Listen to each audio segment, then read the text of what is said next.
Hello and welcome. These are horse racing selections for Saturday, the 12th of October. I am Flatcap Callum. I'm a little bit on the late side. I'm hoping you are all very, very well. Apologies for those people who have had to rearrange diaries and stuff to fit in with the video upload. It was going to be last night. It's going to be this morning at 10, and basically, family takes priority at points, and I'm sort of unapologetic for that fact. But I do appreciate that when I say it's going to be a certain time and it's not, it's a bit annoying. So yes, I am sorry that it's later than planned, but I think most people will understand. I had a birthday in the household yesterday. That was sort of slightly more important than the horses. And then to be honest, I've had a few really early starts this week, which earlier than even normal with a baby. It's done me in. So like last night, my eyes couldn't do the research that I wanted to do. So there's literally points where you just feel like the fuzziness coming over. So it wasn't sensible to carry on and rush anything out. So what we've got for Saturday, we've got 5 horses. I actually got 3 on the telly. 5 horses, 3 on the telly. No great things on the star system, but after yesterday, who cares, eh? So 5 horses, 3 on the telly. I have got something in Cesarovic. I was really keen to get something. It's scraped in, but I'm okay with it. And yeah, I think it's 14.50 stake. So we'll do the review of yesterday. We'll do the Saturday racing, and then we'll do the tips the league result from last week and the fancy tips the league stuff if you want to enter for this week. Okay, I think that's the good deal. Review of yesterday, pretty quick. It was dire. Plugged on for 6th, needed 3rd. Second last. 2 4-star horses come in second last. Pretty embarrassing. But the point is, right, and most people I'm sure do understand this, just because it's a 4-star horse or a 5-star, we haven't had a 5-star yet, it doesn't mean it's a bang cert. What I'm saying is I believe the price to be so far away from where it should be. So, that Wilderness, I'd have put it on the channel at 11 to 1, and it was 40s. It came second last at 6th or 7. It was a poor result. But if they all came in all the time, the game would be really easy, because all I'd do is just wait until I've got a 4-star, make a video, and then everyone would win every time, wouldn't they? It's not how the game works. But also note, as much as I up the stake, it's not like crazy up the stake. It's not like 10 times the stake because it's a 4-star bet. It's an adjustment. And then again, no. So we were 19.50 on, nothing close to getting anything back. So that was done. So I think we're still about 40 odd quid up for this week. So that's fine. And with 14.50 going on today, and I can't see more than that going on Sunday if there's a bet. We will come out slightly ahead this week, whatever, irrespective of results for Saturday and Sunday. So that's better than the previous 2 weeks where we've lost. And then it adds to where we started on the first week back where we won. So, although yesterday's pretty gutting and I took a personal hit, definitely, but it's the way it goes. All right, Saturday bet. I'm just going to go through quite quick today. 205 York, an old favourite of mine and the channel and a lot of other people's. It usually runs its race.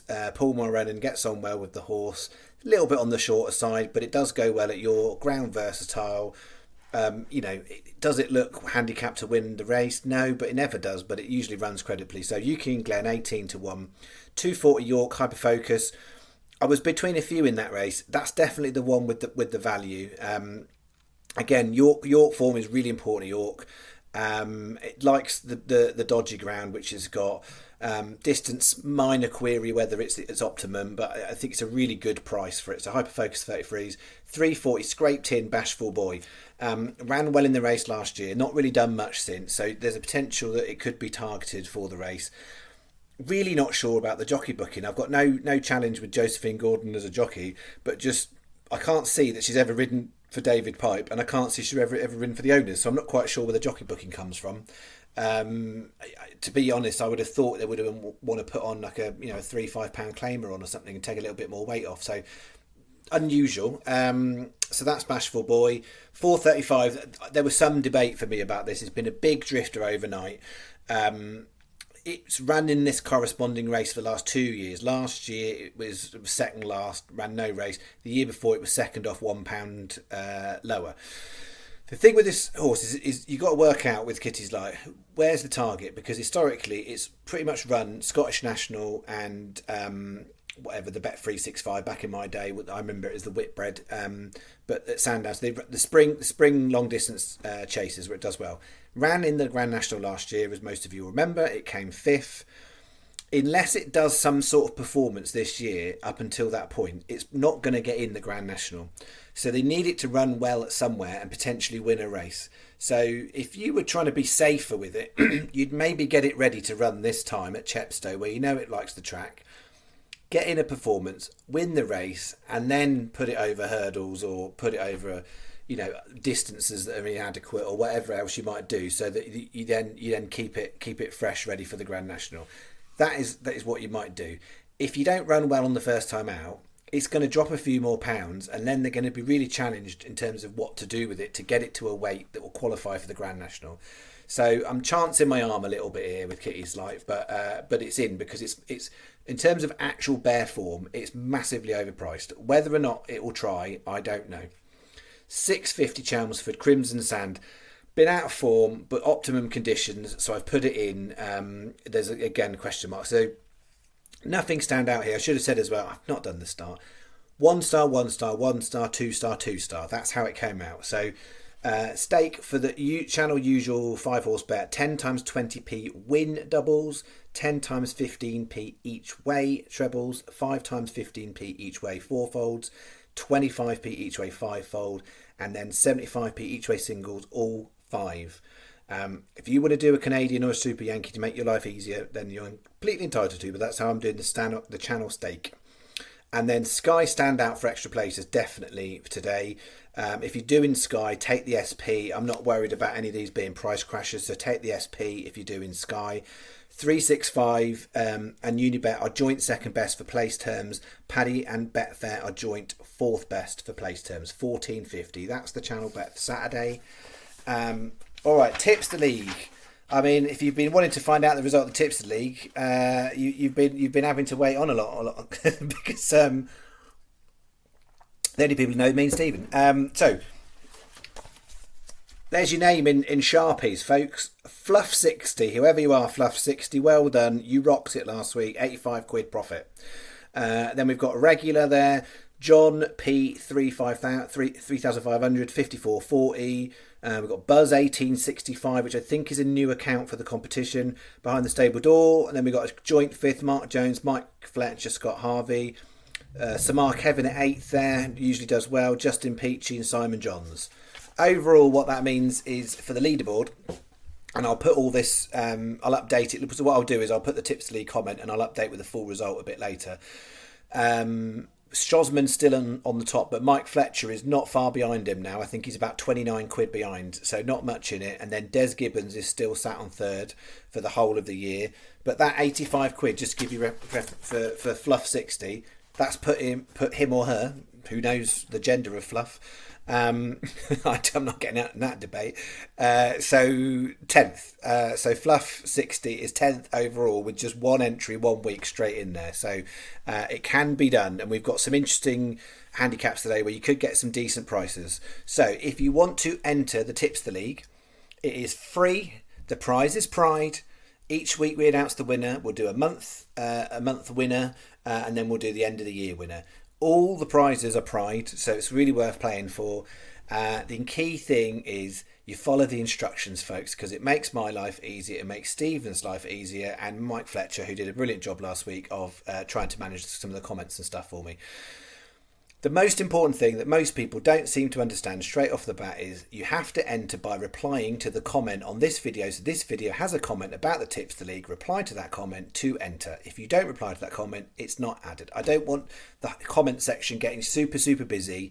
I'm not about how many comments can I get because it looks better. I'm about just making life easier, and that means having one thread with all the entries in. And if you could try and steer away from having other banter in the thread whilst the entries are going in, that also helps for Steve and I to filter actually what is a valid entry. 10-point fictional stake. You can only use the 8 races on ITV Racing today. That's 5 at Newmarket, 3 at York. They are listed in the thing there. And you put the stake on however you want, but there's no side bets. There's no doubles, trebles, none of that sort of stuff. There's no decimal points. It's whole points. So a 3 point each way, 2 point win, 1 point each way would give you a 10-point stake, for instance.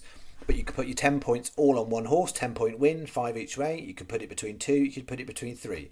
It's your options of how you want to put your stake down. You need to spend the whole 10 points. If you only spend 8, we'll add it as 10 points, so you can't sort of save 8 and get 2 back. Don't work like that.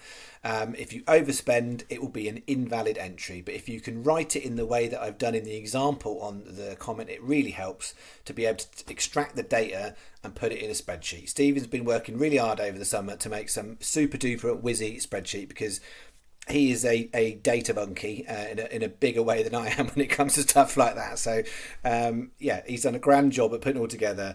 And what I'll try and do this week is I should have more time to be able to do a longer video on the Thursday Ramble, and I might be able to go into a little bit more detail about some of the stats and data that Stephen's able to pull out.